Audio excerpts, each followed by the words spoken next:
This is the Black Forest Industries black anodized weighted shift knob with perforated black leather.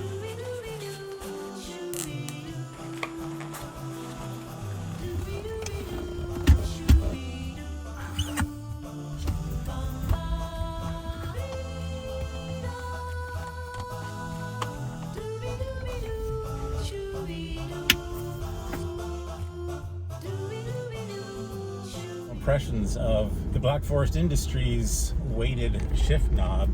Yeah, it feels good.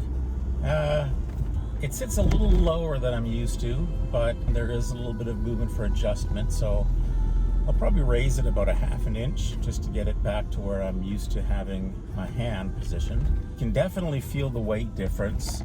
I think it looks great and it feels really good as well.